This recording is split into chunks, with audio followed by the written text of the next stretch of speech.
ओम नमस्कार दोस्तों, ज्ञान गुण सागर में फिर से मनोज चौबे आपके सेवा में हाजिर हो गए। कैसे हैं आप सब लोग? आनंद मंगल, आनंद में ही रहना चाहिए। बोलिए ओम नमः शिवाय, शुभ लाभ। अच्छा, आज अपन चर्चा करेंगे थोड़ा सा श्रीमद् भागवत गीता के बारे में। श्रीमद् भागवत गीता भगवान के मुखारविंद से निकली हुई है, इसलिए हमें गीता ग्रंथ का सारा लेना पड़ेगा अगर हमें जीवन में सुंदर बनकर चलना है। सुंदरता से उसके लिए थोड़ा सा एक छोटा सा दृष्टांत है आपके आगे हम पेश कर रहे हैं। इससे कुछ ज्ञान लेना चाहिए हमें। एक बैरागी बाबा जी थे, वो जो है कहीं तीर्थ में जाने का उन्होंने प्लान बनाया। तो जिस भगवान की वो पूजा करते थे उस भगवान का नाम था गणेश। गणेश भगवान की मूर्ति, ठीक है ना? क्योंकि गणेश जी को भगवान के रूप में माना जाता है, आप सब लोग जानते हैं। और गणेश जी की सवारी कौन है? चूहा। अब एक दिन बाबा जी को मन में विचार आया कि यार कहीं तीर्थों में चले अपन।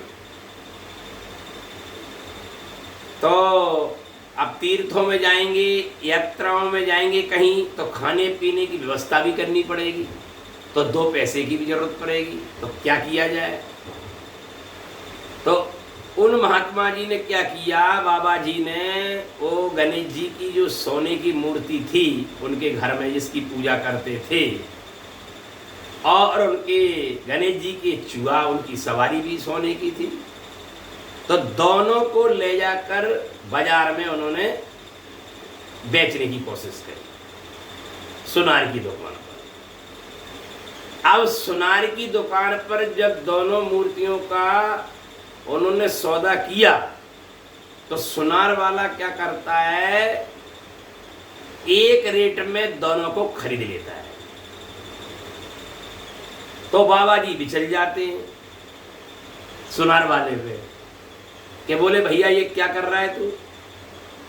ये तो गणेश भगवान है, इनका रेट बड़ा होना चाहिए, और ये उनकी सवारी चूहा है तो इनका रेट कम होना चाहिए। तो बताइए बहन, भाइयों बहनों, ये काम सुनार वाले ने अच्छा किया कि बुरा किया? एक रेट में उन दोनों को खरीदा।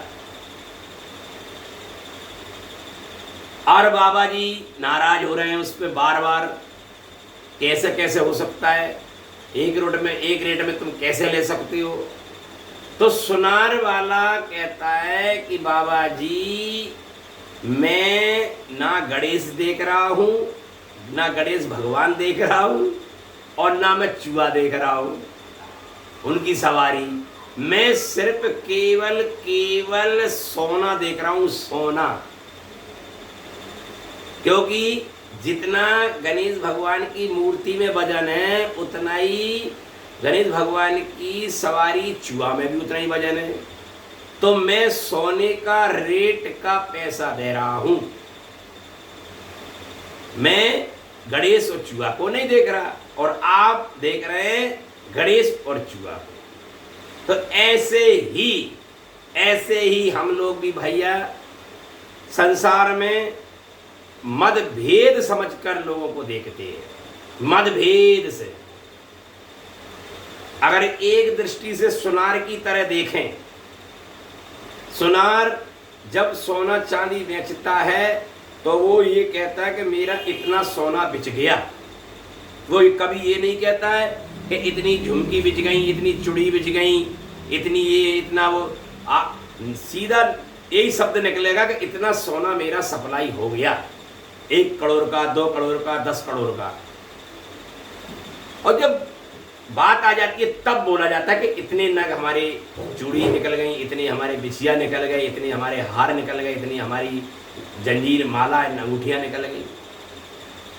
लेकिन मूल में वो सोना ही बेच रहा है और सोने की तरफ ही उसकी दृष्टि जाएगी। ऐसे ही हमारी दृष्टि भगवान की तरफ होनी चाहिए। भाइयों बहनों, इस कहानी से हमें शिक्षा लेनी चाहिए, ना कि मूर्तियों की तरफ, ना कि सवारियों की तरफ। हम मूर्ति और सवारी की तरफ दृष्टि डालकर जीवन में चलते हैं, जैसे वो महात्मा जी थे बैरागी।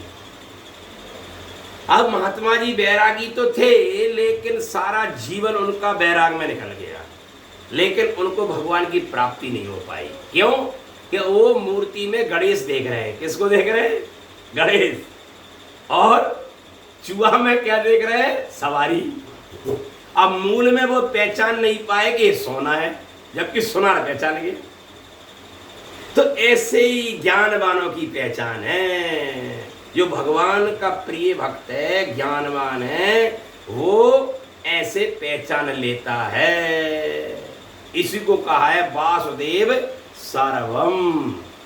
सब जगह भगवान है, सबके भगवान है, सबके अंदर भगवान, और भगवान ही हैं और कुछ है ही नहीं। ठीक है भाइयों बहनों, इस कहानी से हमें शिक्षा लेनी चाहिए कि भगवान की तरफ निगाह रखनी, हमें निगाहें। ओम नमः शिवाय। 16 आपका मंगल हो।